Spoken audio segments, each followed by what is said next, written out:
నమస్కారం city news కి స్వాగతం. ముందుగా ముఖ్యాంశాలు.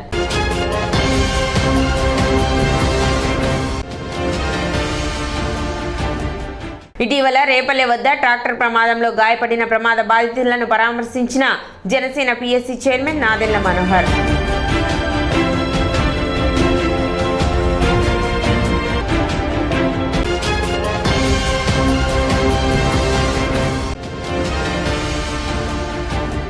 పచ్చరొట్ట విత్తనాలను 50% రాయితీతో ఆర్బీకే కేంద్రాలలో అందిస్తున్నట్లు వెల్లడించిన మండల వ్యవసాయ అధికారి ప్రేమ్ సాగర్.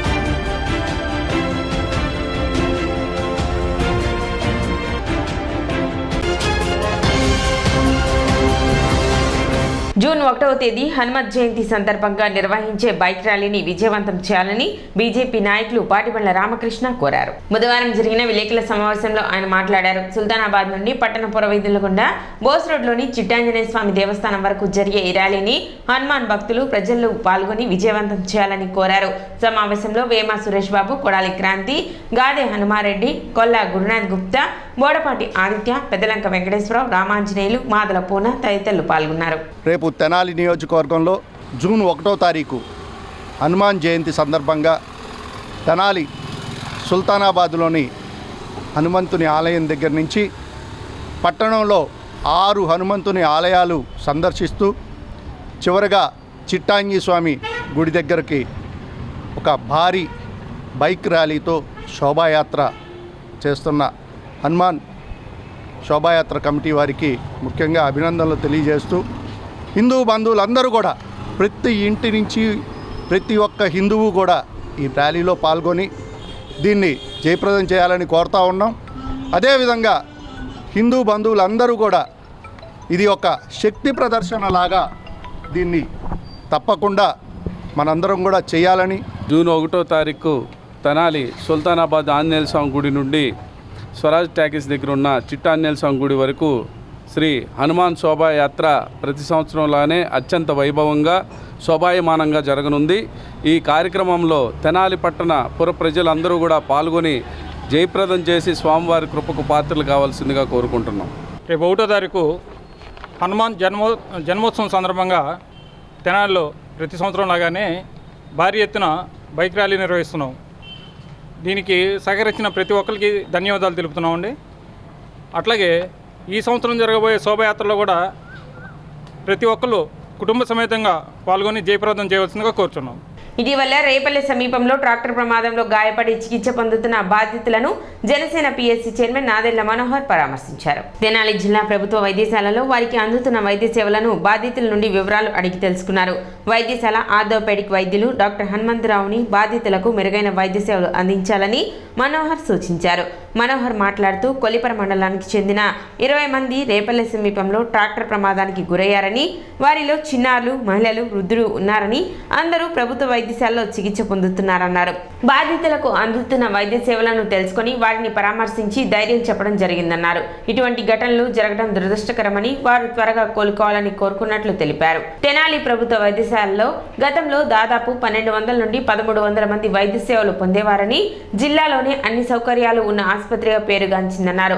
ప్రస్తుతం ఇదే ఆసుపత్రిలో దాదాపు 300 మంది నుండి 400 వరకు మాత్రమే వైద్య సేవలు పొందే పరిస్థితి ఉండటం దురదృష్టకరమని, తాము అధికారం చేపట్టిన వెంటనే పేదల ఆరోగ్యానికి భరోసాగా నిలుస్తూ వైద్యశాలను మరింత మెరుగుపరుస్తామని, వైద్యులు మానవతా దృక్పథంతో పేద రోగులందరికీ మంచి వైద్యం అందించాలని మనోహర్ కోరారు. కార్యక్రమంలో జనసేన నాయకులు, కార్యకర్తలు తదితరులు పాల్గొన్నారు.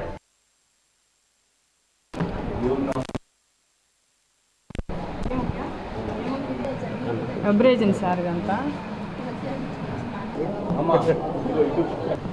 ఎలా ఉంది? This was on the first actually. Yesterday.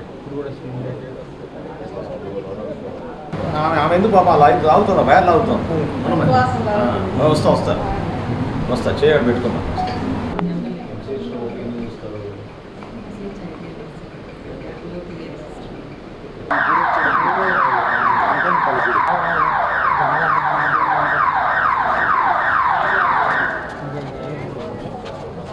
మూడు రోజుల క్రితం రేపల్లె ప్రాంతంలో జరిగిన ట్రాక్టర్ యాక్సిడెంట్లో తెనాలి నియోజకవర్గం దావులూరుపాలెం గ్రామంలో చాలామంది గ్రామస్తులు, మహిళలు ప్రత్యేకంగా యాక్సిడెంట్ గురవడం జరిగింది.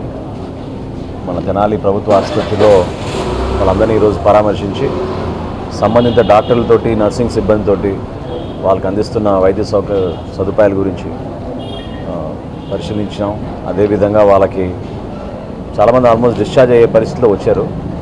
సో భవిష్యత్తులో వాళ్ళకి ఆరోగ్య సమస్యలు లేకుండా, అదేవిధంగా ఎవరికైతే ఆపరేషన్లు జరిగినాయో వాళ్ళందరికీ కూడా సరైన మెడికల్ అడ్వైస్ ఇచ్చేటట్టు డాక్టర్లకి, నర్సింగ్ సిబ్బందికి సూచనలు ఇవ్వడం జరిగింది. తెనాలి ప్రభుత్వ ఆసుపత్రిలో మెరుగైన వైద్య సేవలు అందించే ఒక మంచి ఆసుపత్రి పేరుంది. ఇంకా మెరుగ్గా, ఇంకా మంచి సౌకర్యాలు కల్పించే విధంగా, అన్ని డిపార్ట్మెంట్లు అందుబాటులో ఉండే విధంగా, ప్రతి ఒక్కరు కూడా ఈ ఆసుపత్రి చూసి గర్వపడే విధంగా మార్పులు తీసుకురావాల్సిన అవసరం ఉందని చాలా స్పష్టంగా నాకు అర్థమైంది. నేను నమ్మాను కూడా. అదేవిధంగా రాబోయే రోజుల్లో తప్పకుండా మరొకసారి అపూర్వ వైభవం వచ్చే విధంగా, ఇప్పుడు కేవలం 400 మంది ఓపీ వస్తున్నారు. ఒకప్పుడు 1300, 1200 మంది ఓపీ వచ్చేవాళ్ళు తెనాలి ఆసుపత్రికి. సో మనకున్న సౌకర్యాలు వేరే జిల్లాల్లో కూడా లేవు. ఆ సౌకర్యాలను ఉపయోగించుకునేటట్టు పేదవాడికి మనం ఇంకా మెరుగైన వైద్య సేవలు అందించడానికి తప్పకుండా తెనాలి ప్రభుత్వ ఆసుపత్రిని మరొకసారి ఒక అద్భుతమైన మంచి రీతిలో పనిచేసుకోవడానికి సౌకర్యాలు, అదేవిధంగా సిబ్బంది కూడా వాళ్ళకి ఇవ్వాల్సిన సూచనలు, ఇంకా మెరుగైన వైద్య సేవలు ఇచ్చే విధంగా, పేషెంట్స్కి ఒక భరోసా ఇచ్చే విధంగా మేము అందరం కూడా నిలబడతామని సందర్భంగా తెలుపుకుంటున్నాం.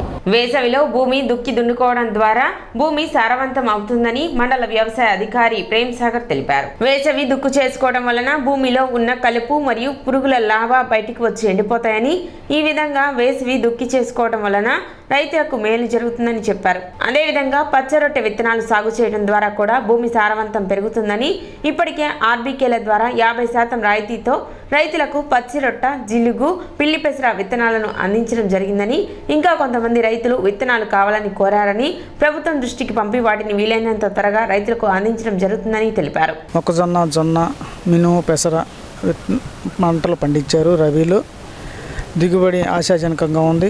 రైతులు చాలా సంతృప్తికరంగా ఉన్నాయి.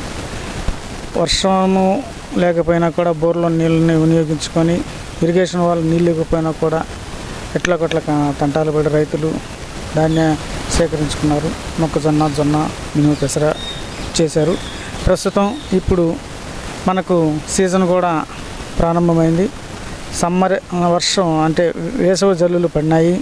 అందరూ జనుము, జీలుగా, పిల్లి పెసర విత్తనాల కోసం రైతు భరోసా కేంద్రాలను సంప్రదిస్తున్నారు. ఫస్ట్ ఇండెంట్ పెట్టాము, అవి అయిపోయినాయి.